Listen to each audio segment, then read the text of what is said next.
Okay, Acts chapter 4, beginning in verse 32, says, "All the believers were one in heart and mind.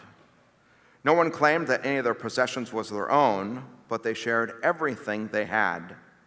With great power, the apostles continued to testify to the resurrection of the Lord Jesus.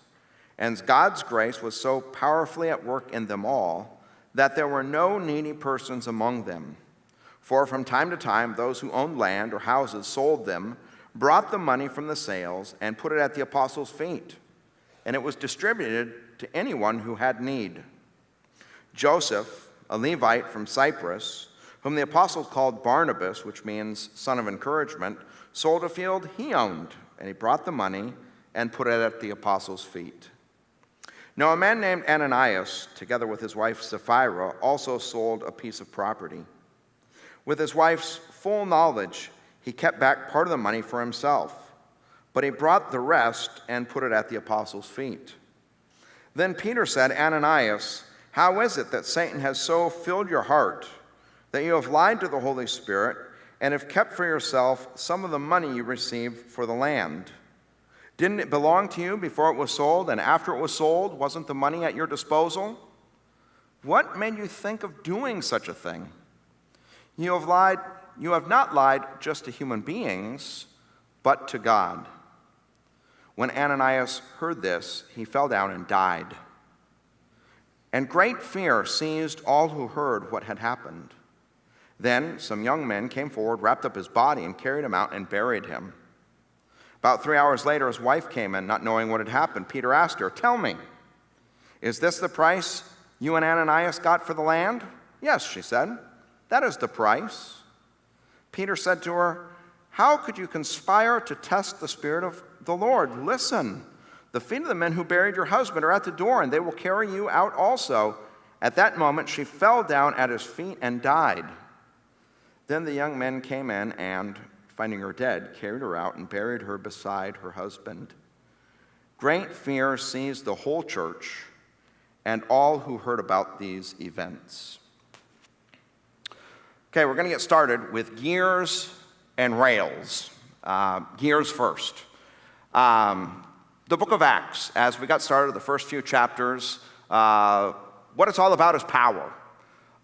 In this early church, they experienced the power of God through the ascension of Jesus into heaven. He's Lord over all, power. They experienced power through the descent of the Holy Spirit. There's fire and tongues, and there's power. They experience the power of preaching. Preaching so powerful that thousands of people come and surrender the Lord to their lives to the Lord in a single day. Power. There's power in community. There's something so compelling about this new fledgling group of Christians, the way they care for each other, the way they love, the spirit of unity they have. There's power. There's all kinds of power. There's miracles that are taking place. And if you just begin reading the opening chapters of the book of Acts, I mean, it's amazing. They're moving from blessing to blessing, power to power, good things to good things, and then it's like the gear shifts. And starting in chapter 4, there's something new, and it's problems, troubles, suffering, persecution.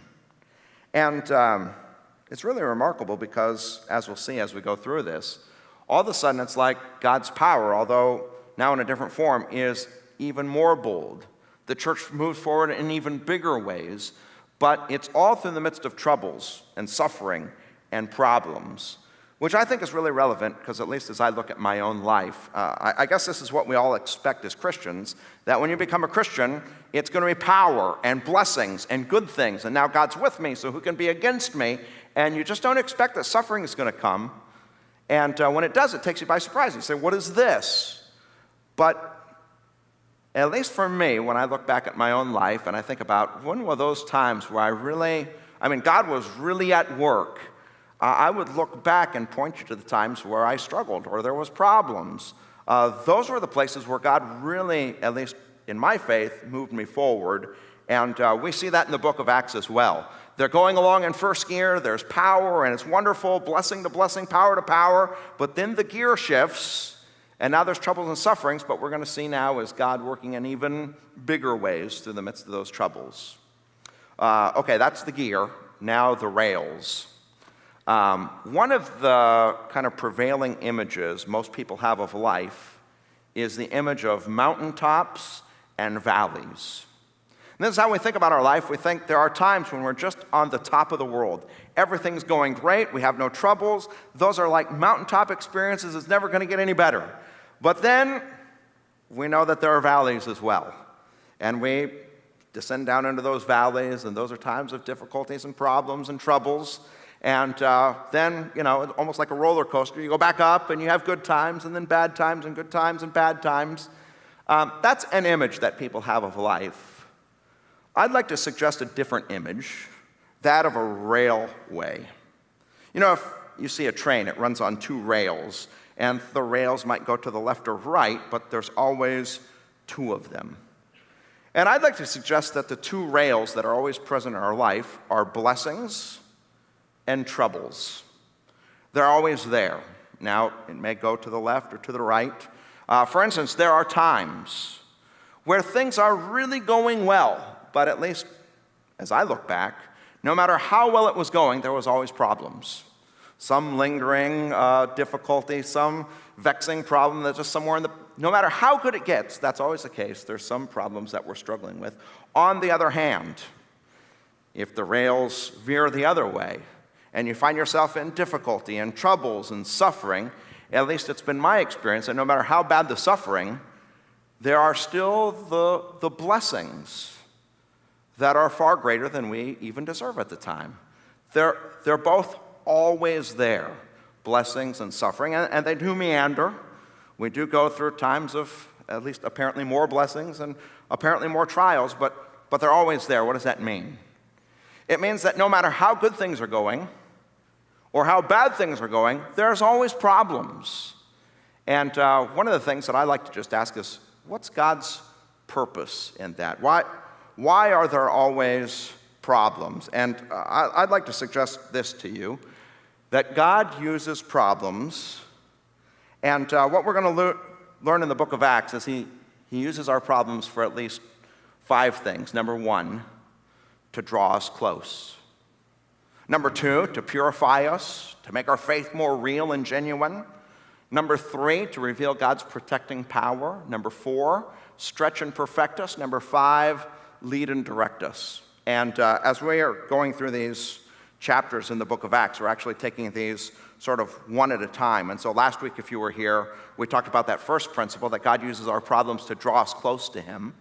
Today, we're going to talk about this second principle, that God uses problems to purify us.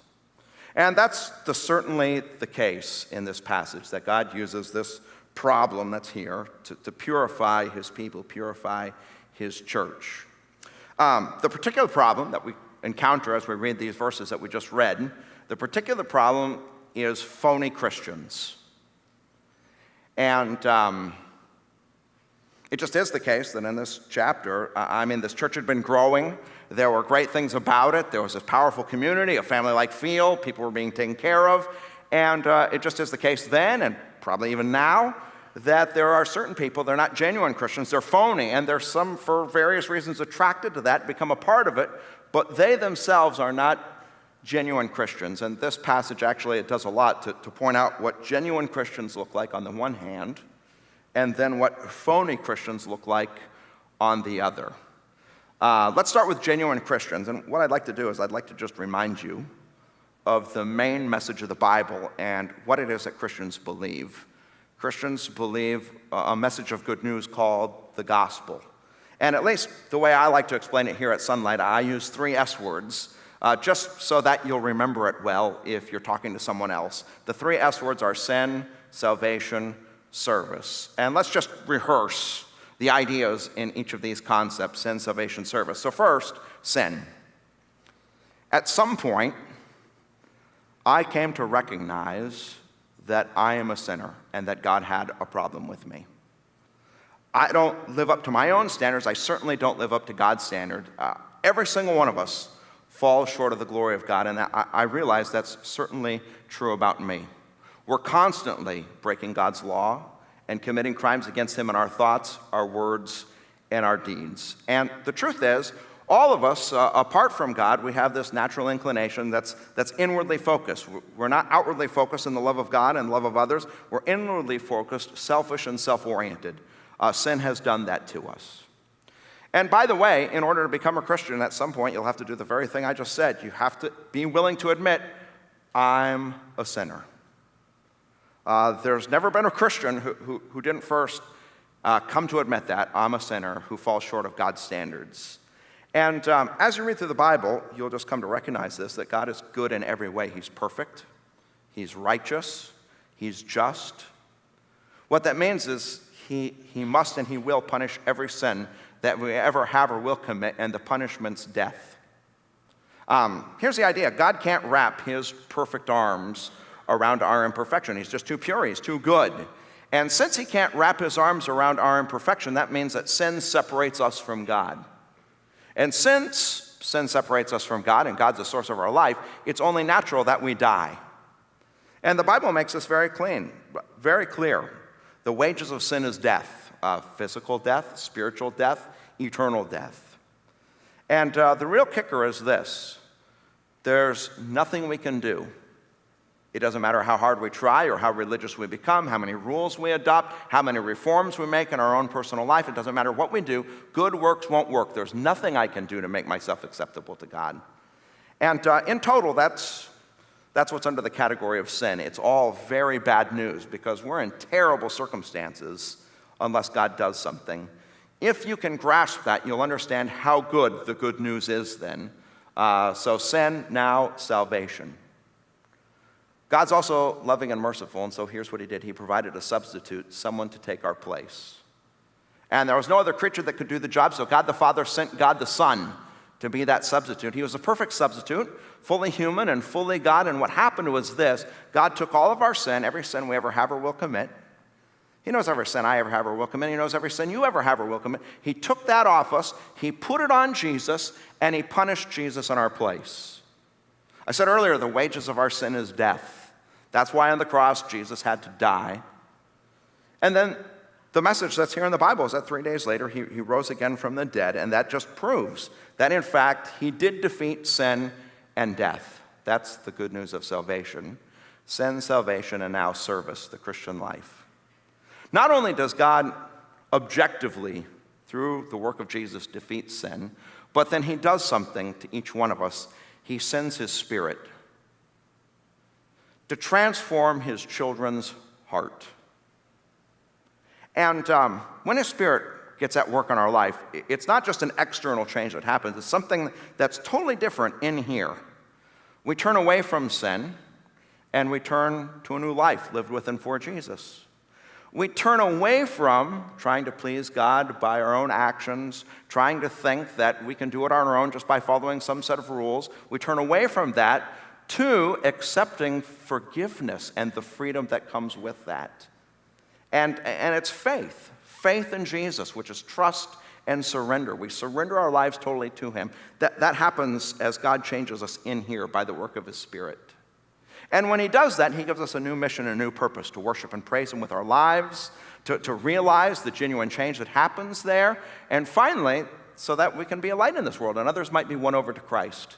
That service, sin, salvation, service. And this passage, now, if you look with me at verse 32, points out the true effects that happen inside of here when you come to surrender your life to Jesus. Verse 32 says this, all the believers, that's the key. These are the people who truly believed, who had surrendered their life to Jesus. All the believers were one in heart and mind. No one claimed that any of their possessions were their own, but they shared everything they had. Here's what happens. God does something to our hearts. This is what that something looks like. Our hearts, maybe I can put it this way, sort of let go of our love of material things. And then they cling more tightly to the love of God and the love of other people.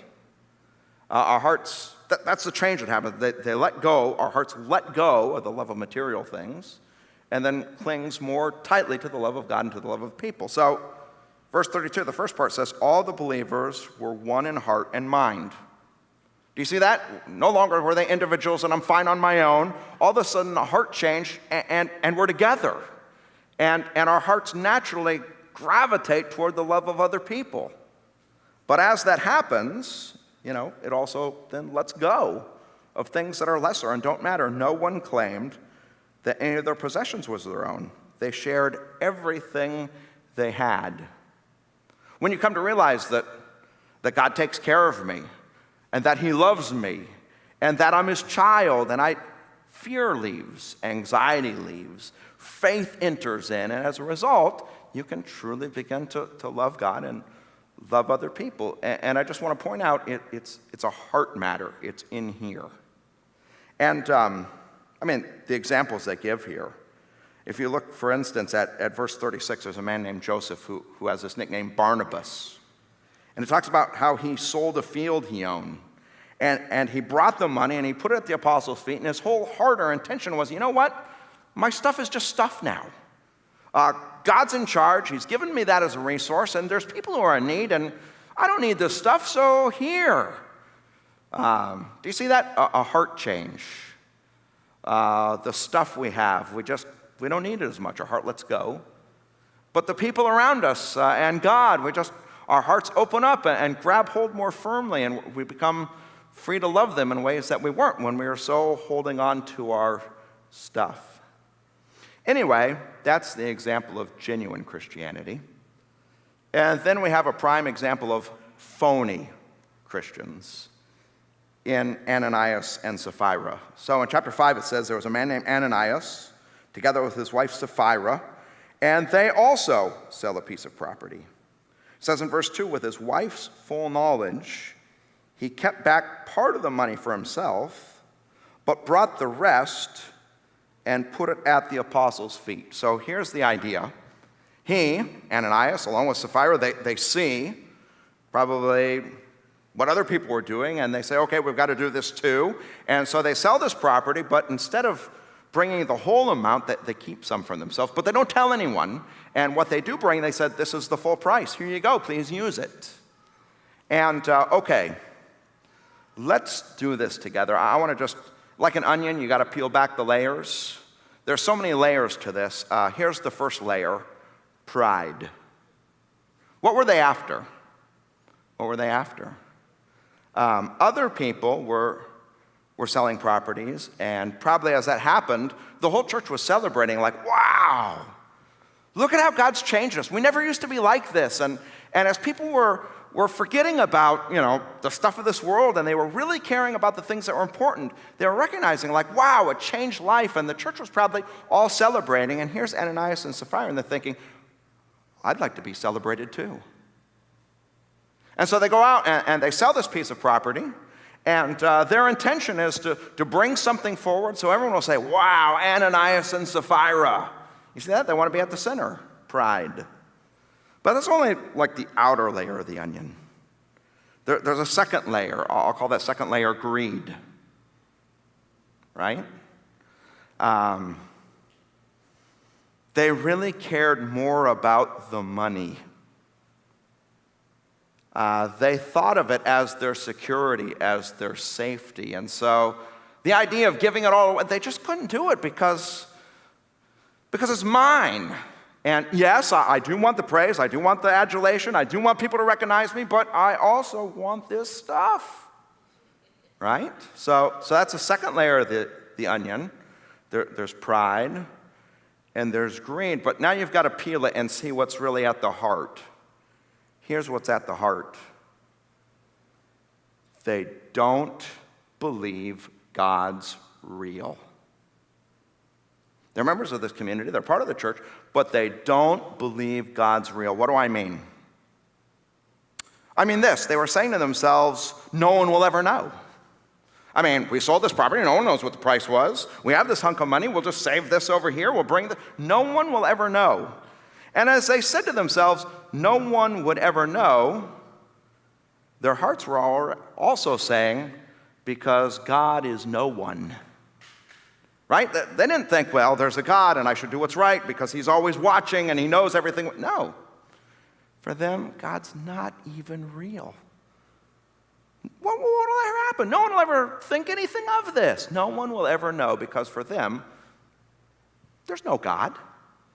And that's what's at the root of the problem. And by the way,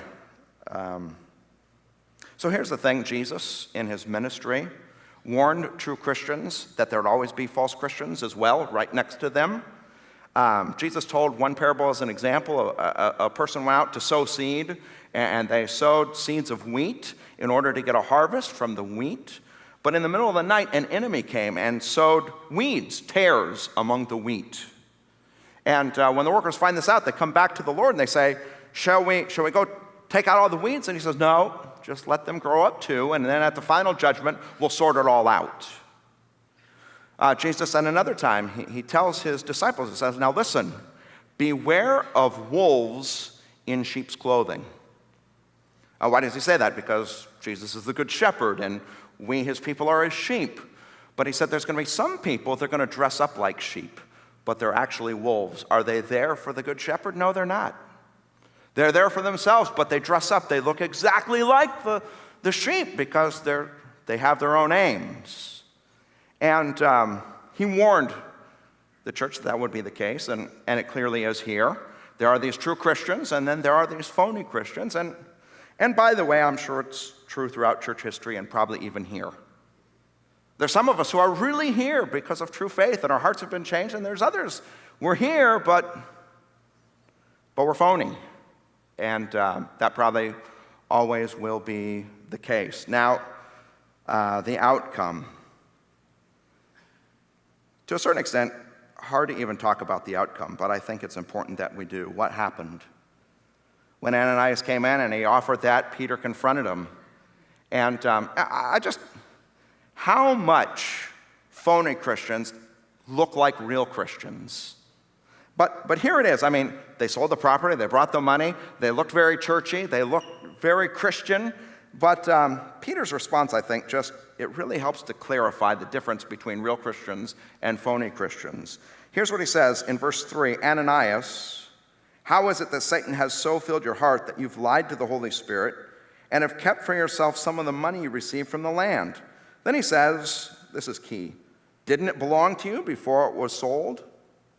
And after it was sold, wasn't the money at your disposal? What made you think of doing such a thing?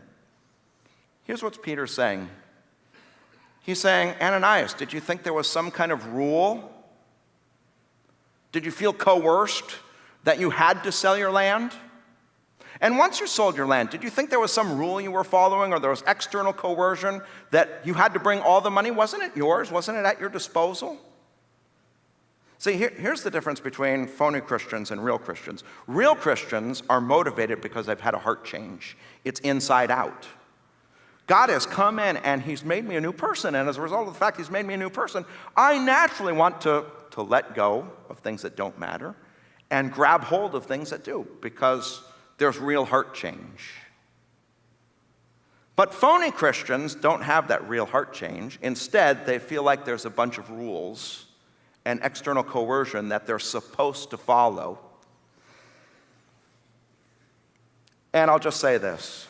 I mean, it's so pernicious, because I can tell you that there are so many churches today that are just totally rule-based, where the idea is you've got to follow these rules. That's not true Christianity. That's phony Christianity. Phony Christianity, our heart change. We don't have to give anything. We want to. It's really hard to tell the difference, though.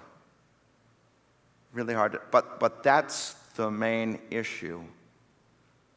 True Christians have been saved by Jesus, and as a result, they have a totally different life. Phony Christians are still somehow or another believing that they're good enough and they're working their way to God by following these rules. Anyway, the outcome. Ananias and Sapphira fall down dead. And I think there's at least two reasons. Reason number one that they fall down dead. It's like a stern and serious warning to every phony Christian. You're going to fall down dead too, sooner or later. Remember what I said? The wages of sin is death. You're here. You've heard it a million times. You've got to surrender your life to Jesus, and he'll change you from the inside out. But for whatever reason, you don't surrender, and you continue. You're like following the rules. You're like fitting in. You look like a sheep, but you're not. And this is just, it's a warning to every phony Christian. Sooner or later, the wages of sin is death. You'll fall down dead too. But on top of being a warning to the phony Christians, there's also an extremely important word of encouragement to Christians. And that extremely important word of encouragement is simply this, that God uses troubles to purify and make our faith more genuine. Look with me at verse 5. Let's look at the outcome. It says, when Ananias heard this, he fell down and died. But now look at the second half of the verse. It says, and great fear seized all who heard what happened. Now look at verse 11, right after Sapphira dies. Great fear seized the whole church and all who heard about these events. Boy, I wonder why people were afraid. I'll tell you why. Because it suddenly dawned on them, God's real. Like, it's getting all real up in here. This isn't a game, right? I'm not just going through an empty ritual. God is real. We didn't even read the best verses, which are verses 13 and 14. Look at them with me. Right afterward, this is what it says. It says, no one else dared join them, even though they were hardly regarded by the people. Wonder why no one else dared join them. Because it's getting real. And if I go there, God's there, and, right? But now, okay, even though no one else dared join them, look at the very next verse. Nevertheless, more and more men and women believed in the Lord and were added to their number. Why were more and more, after that, why'd more and more people become Christians? Because all of a sudden it was like obvious and evident, God's real. And if I'm living my life apart from him and I'm not right with him, then I'd better. God's real. And listen, God uses problems all the time to make our faith more genuine, to purify us, to make it evident that he's real. I want to tell you a story from my own life and give an example. The story I'm going to tell you, actually, it's from our time in Nigeria. My wife and I were missionaries there. And I drew a map. It's crude, but hopefully will help tell the story here. Here it is. We were working, see how crude it is? We were working at a seminary there, this school that was training church leaders. And, all right, a legend to my map. That's the school. Next to our school, there was a road, and it sort of ran north-south. It was the only way in and out of that school. And, okay, there's the road. If you can picture this, the road, if you would go up, it kind of went to nowhere. You just head toward the mountains. You'd just be up in the mountains. There was really not a lot of reasons to go there. If you went down, that was the way that we went to go get supplies and, when we needed to go to the city. The only trouble with going down was that there was a river, and there was no bridge over that river, and it was actually, it was just a tough part of life. There was like this crazy-looking barge built out of canoes and planks that you would drive your car down onto, and they'd take you across the river. And that was the only way out, and then the road would, so to speak, continue along, and, after some time, you'd finally get to the city, where you could buy supplies, so on and so forth. Anyway, here, I'll just locate. This is where the town was, the town of Donga, where we lived. So if you were going to go down to the river and drive away, you would go through the town. Now, here's what happened. While we were there, actually, a civil war broke out, and we got caught in the middle of it. It was between two tribes, the Jukan tribe and the Tiv tribe. Now, Donga was a Jukan village. So the dominant tribe was Jukan, but there were also a few Tiv people. And what happened when the civil war broke out is that all the Jukan people were looking for any Tiv people in order to kill them. And why that became a problem for us is that we had a bunch of students who were TEV. And here they are. Because our lives were in danger, we actually gathered them outside of our houses, and we were trying to protect them and keep them safe. And finally, we realized that they were in such grave danger that we just had to get them out of our school and away from Donga, because certainly they'd die. And at first we were thinking about, obviously, because Donga is full of Jukan people, going the other way, but we learned as we were thinking about it that some Jukan youth had gone further up the road and actually dug out the road and made a roadblock, and were waiting there for people trying to escape. And so we ruled that out, and we finally realized the only way out would be that if we packed all of these people into our pickup trucks, and then myself and another colleague of mine would try to drive them to safety by going through the town, across the river on the barge, and then driving away. I'll just give you another picture of, that's just one family. Anyway, here was the real, on top of all those problems, the real problem, here was the problem. My pickup truck was having massive troubles because all the roads are really dusty and dirty there, and my fuel filter kept getting clogged. And it was such a trouble that I was actually having trouble even just turning it on, like, row, row, row, row, row. And if finally it would fire up and get going, like gas would start, getting to the motor, what would inevitably happen is that as I drove along, it would just die. Then I start it back up, and we realized that if we packed everyone into these trucks and we headed down toward the city of Donga, and even if we got across the river, there was like 20 miles we had to drive before we could get them to a safe place. If in the middle of that my truck even died one time, disaster. Anyway, we gathered everybody together and we prayed for my pickup truck, and we prayed that we'd be kept safe. And then everyone hopped in, and I turned the key on, vroom, it started right up, which just was amazing when it started right up the first time. We started driving through the city. We got on the barge. We crossed the barge. I drove them 20 miles. They got off. We hugged each other.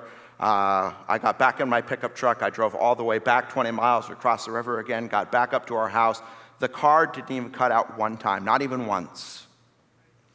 Anyway, the very next day we realized, now that we'd gotten everyone else to safety, we were not in a safe place and we needed to leave. So we packed up all our stuff, and we got into the pickup truck, and I turned the key over, vroom, vroom, vroom, vroom. And then I kept going. We finally were able to get it going. We got down into town. We crossed the barge. We got on the other side of the river, and my truck just cut out, and I could never get it to turn on again. We ended up towing it to the next city. Where I left it, I never saw that pickup truck again because I never got it started, and we just abandoned it. And you know what happened the next day when my truck wouldn't go? I thought about yesterday, and you know what? It was so clear to me. God's real. If that would have happened to me yesterday, and it was happening all the time prior to that, I wouldn't even be here standing here talking to you. He kept it going. He's real. And I don't even know how to explain to you the kind of thing that came over me. It was so obvious, and that's just the simple point I'm making. God often uses troubles to just clarify to us this sort of simple point. He purifies our faith by just making himself more real and more evident. And this happens all the time. I was just talking to someone yesterday. They had gone through cancer. And you know what she told me? She said, I only wish I could have known before what I know now, but without having to go through the cancer. She went through all this cancer and chemo and radiation. It was very difficult. But on the other side, her faith was so much stronger. And she just said, and I've talked to so many people. It's because God saw us through the troubles. It's because he was there. It's like, now I know for sure he's real, and my faith is more genuine, it's more sincere, it's more strong, and that's one of the things God does. He uses our troubles, he uses our suffering, he uses our difficulties to purify our faith, make it more genuine and more real. And I guess my prayer today is that if you're here, and certainly all of us have our problems in life, that you would just catch a glimmer of how God's at work in your life and how he's using those troubles for your good and for his glory. And in the midst of those things, just know for sure that he's real, so that your faith might be proved all the more genuine, and just more wholeheartedly you surrender your life to him.